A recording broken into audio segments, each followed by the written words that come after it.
Hey guys, what's going on? Welcome back to the big old WWE save. And it's the Go Home Smackdown for Survivor Series. So we have a lot of important matches we're going to be building up, especially on this episode and for the pay-per-view as well. We're going to see Sheamus and Drew McIntyre take on the team of Sin Cara and Gabriel. Sin Cara, obviously, an Intercontinental title match, and Gabriel, member of Suzuki Gun, who Sheamus has been having a thing. Oz and Suzuki pick the two members of their Survivor Series team as well, but their main show begins as we see John Cena, Goldberg-like.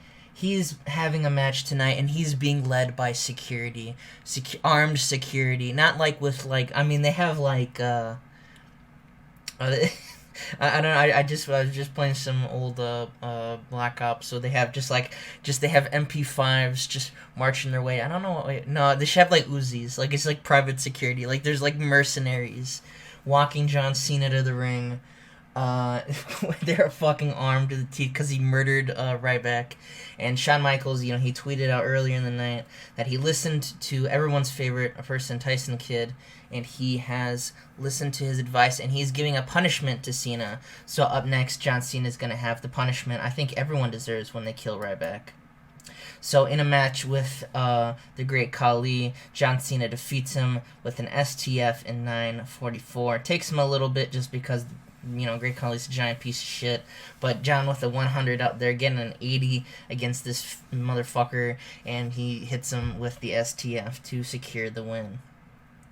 And the police then, or the mercenaries as shit, get up and they're walking John Cena back to the entrance when we see The Rock come out, and The Rock kind of just bursts through security. They don't shoot The Rock because they're not paid to shoot The Rock, and he starts beating the shit out of John Cena, who is not expecting this.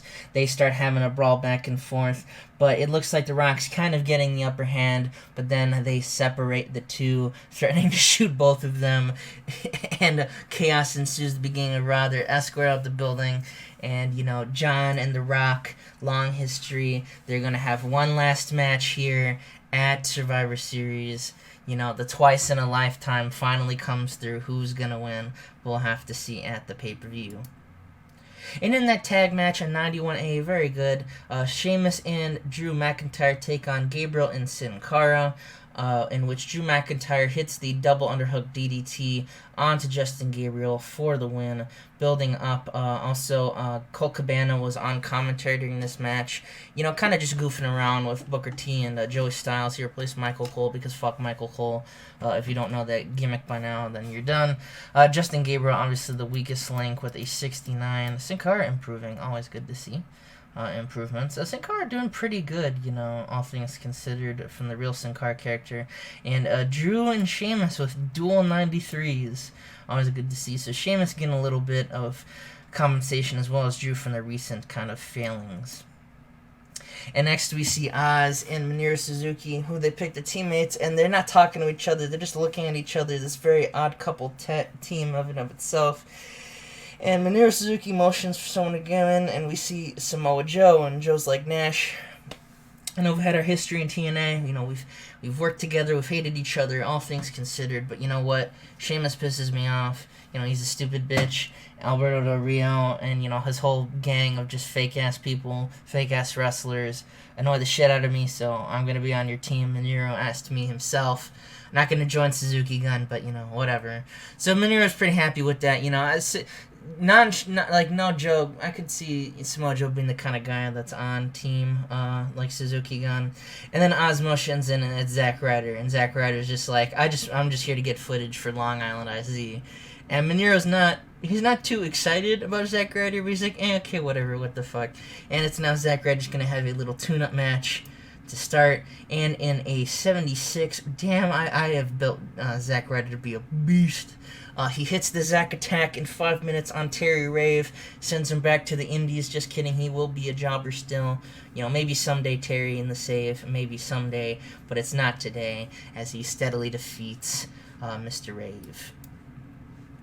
And in the exact same ratings, I probably should have had this from first storyline, but it might have dragged it down.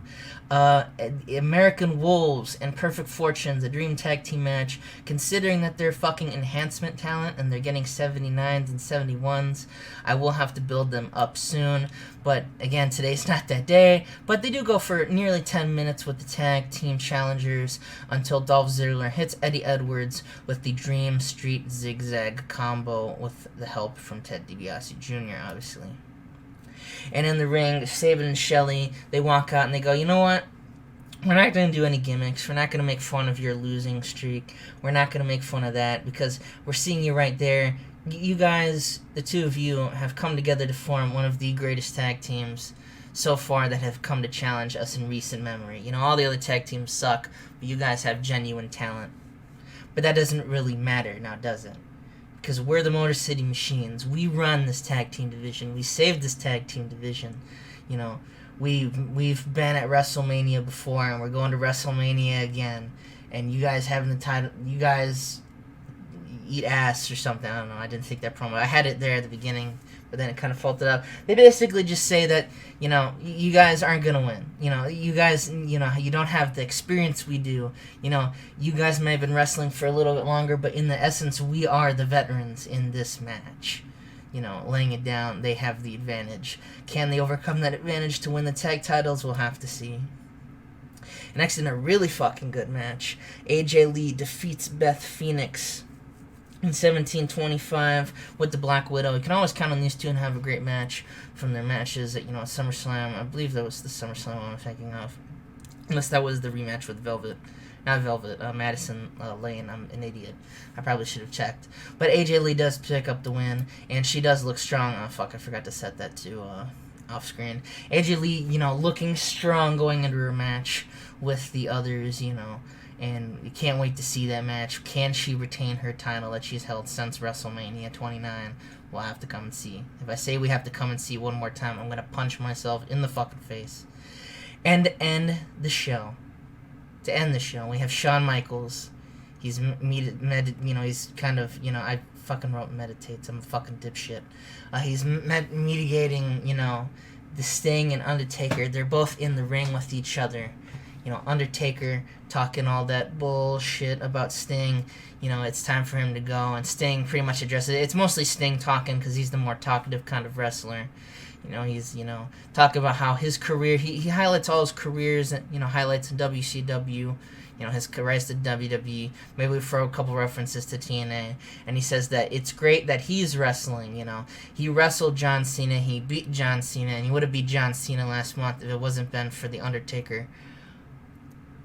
But he, of course, had to deny that. He had to deny his run at the top. And he points to The Undertaker, that Undertaker's a great opponent because he truly is the company man. He thought it was John Cena, but there's no better face of WWE than The Undertaker. And there's no better face of anything not WWE than Sting. And they're finally going to come to blows. And Undertaker doesn't even say anything. He just does the thumb across the neck at Sting, indicating he's ready for this match.